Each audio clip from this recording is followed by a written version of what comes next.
Selamat siang, salam sejahtera untuk kita semua. Yang terhormat Bapak, Ibu, dan hadirin sekalian, puji syukur kita panjatkan kehadirat Tuhan Yang Maha Esa. Atas berkat dan rahmatnya kita dapat berkumpul pada siang hari ini dalam keadaan sehat walafiat.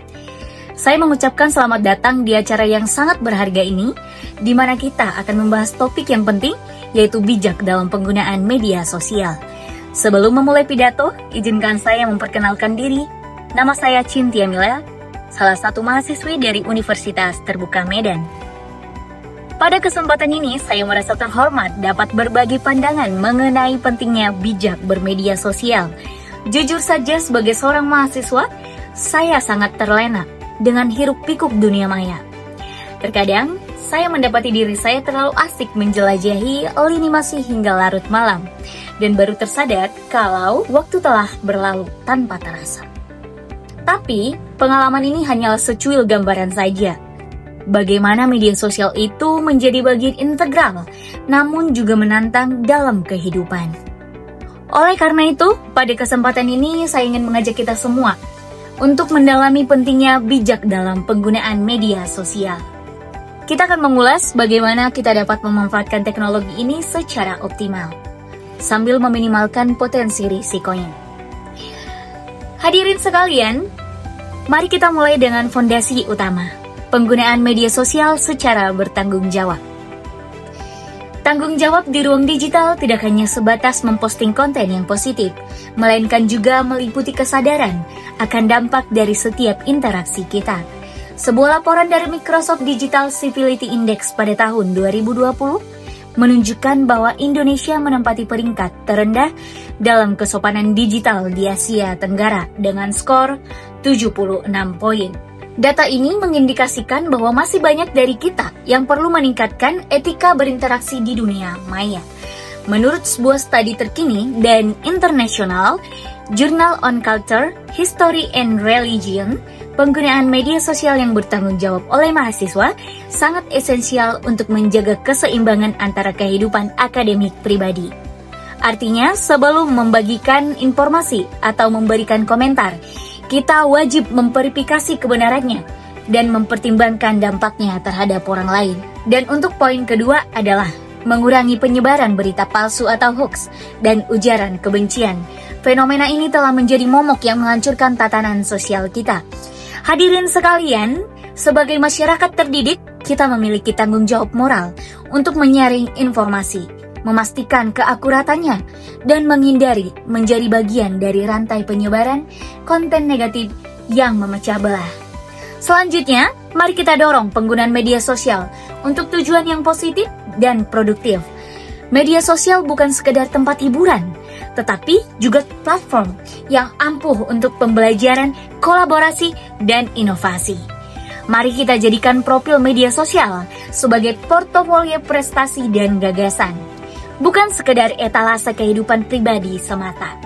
Kita harus bisa menjaga privasi dan keamanan data pribadi di media sosial.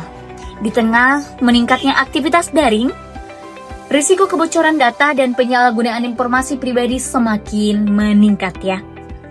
Sangat penting bagi kita untuk selalu mengelola pengaturan privasi akan menggunakan kata sandi yang kuat dan berpikir dua kali sebelum membagikan informasi sensitif. Pernah nggak sih teman-teman menyadari bahwa satu unggahan liburan dapat mengungkapkan lokasi kita di mana kita berada saat itu? Itu pertanyaan retoris yang sering saya tanyakan pada diri saya. Dan saya yakin banyak dari kita pernah mengalami hal yang sama.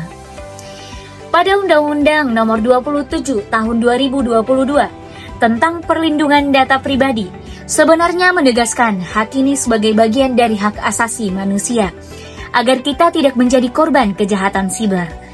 Jadi, mari kita mulai sekarang untuk memeriksa pengaturan privasi kita, karena itu adalah cara sederhana namun sangat ampuh. Yang terakhir, kita harus meningkatkan kesadaran kita akan dampak media sosial terhadap kesehatan mental kita.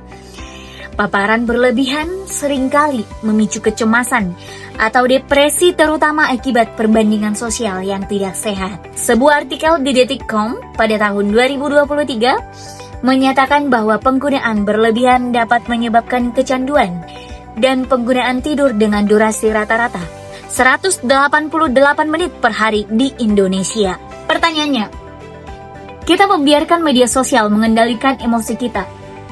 Bukankah itu sama saja dengan menyerahkan kendali hidup kita kepada algoritma?